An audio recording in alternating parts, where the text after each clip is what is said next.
6 सितंबर 1995 जसवंत सिंह खालरा को उनके घर के सामने से अगवा कर लिया गया। अगवा करने वालों में शामिल थे वरिष्ठ पुलिस अधिकारी बलवंत सिंह सिद्धू, प्रितपाल सिंह और संजय सिंह, जिसका नाम बाद में सीबीआई चार्ज शीट में भी आया।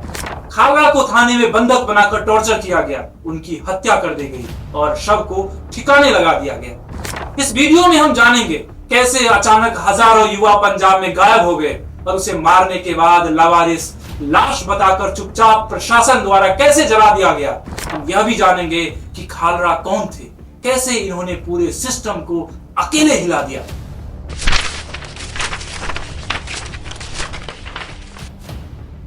जसवंत सिंह खालरा पंजाब नेशनल बैंक के तरन तारण ब्रांच में सीनियर अफसर थे, लेकिन उनका असली काम तब शुरू हुआ जब उन्होंने अपने दोस्त मानवाधिकार कार्यकर्ता जसवंत कंवल की संदिग्ध मौत के बाद जांच शुरू की।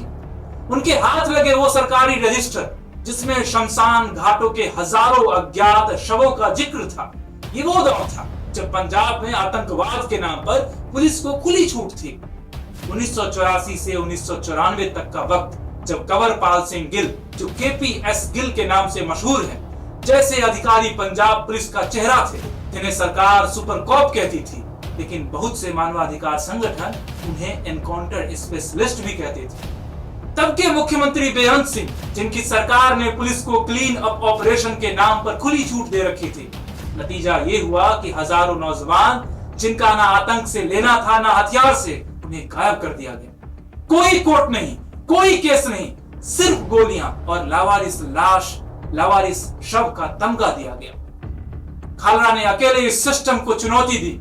अमृतसर, तरन तारण और फतेहगढ़ साहिब, इन तीनों जिलों से उन्होंने सरकारी कागजों के आधार पर यह सच निकाला कि करीब 2000 से ज्यादा शवों को बिना पहचान के जला दिया गया, जबकि उन्हीं शवों की गुमशुदगी की रिपोर्ट पहले से दर्ज थी।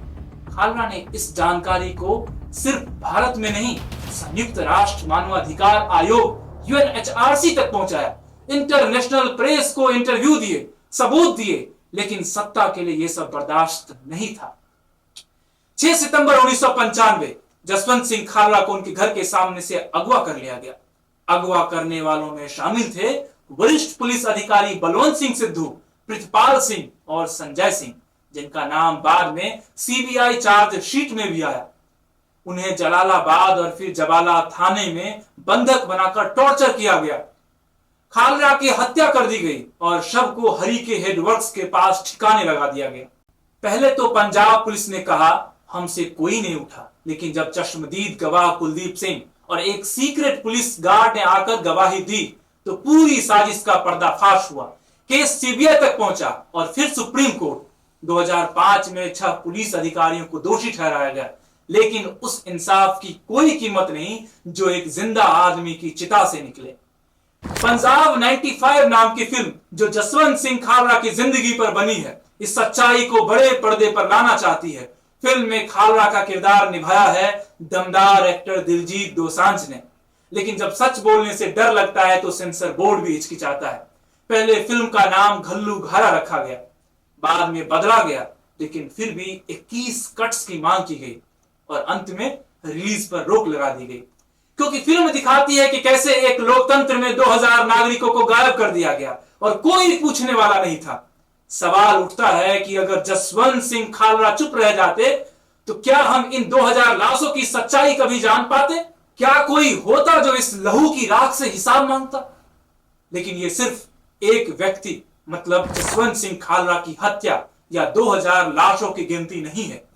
ये उस सिस्टम का एक्सरे है जो खामोशी को इनाम और सवाल उठाने को गुनाह बना चुका है। सोचिए, अगर जसवंत सिंह खालरा जैसे लोग ना हो तो क्या हमें कभी पता चलेगा कि लोकतंत्र के शक्ल में क्या क्या छिपा बैठा है? आज जब हम राष्ट्रवाद की बात करते हैं, क्या हम उस राष्ट्र में नागरिक की जान इतनी सस्ती है कि वो लाश बन जाए और कोई नोटिस भी ना ले? और खालरा की कहानी सिर्फ अतीत नहीं है, ये आज भी हमें आईना दिखाती है कि क्या हम ऐसे समाज में नहीं जी रहे हैं जहां सच बोलना आज भी सबसे बड़ा खतरा है? क्या आज भी वो संस्थाएं, वो सिस्टम जो लोगों की सुरक्षा के लिए बने हैं, वो सवाल करने वालों को सबसे ही बड़ा खतरा नहीं मानते हैं?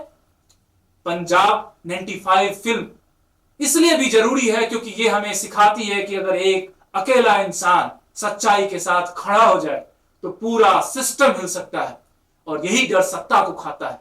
इसलिए इस फिल्म को रोका गया, इसलिए खालरा को मिटाने की कोशिश की गई, लेकिन वो मिटे नहीं। अब वो एक आवाज बन चुके हैं, एक सबक बन चुके हैं, और अब सवाल हमसे है, क्या हम भी खामोश रहेंगे? तो इसलिए हमने इस बारे में आप तक जानकारी पहुंचाने का काम किया है, और ये जानकारी आपके लिए इकट्ठा की थी यश पाठक ने। मेरा नाम पंकज झा है और आप इस वीडियो को रेबल न्यूज इंडिया पर देख रहे थे। वीडियो अगर अच्छी लगे तो शेयर जरूर कर दीजिएगा, यूट्यूब चैनल को सब्सक्राइब कर दीजिएगा, फेसबुक पेज को शेयर कर दीजिएगा, और rebel news India official Instagram को फॉलो करना मत भूलिएगा। धन्यवाद, आपका एक सपोर्ट हमें जरूर आगे ले जाने के लिए और सच्चाई को दिखाने के लिए काम देगा। धन्यवाद। Thanks for watching Rebel News India. Stay tuned for more updates. Don't forget to like, share and subscribe.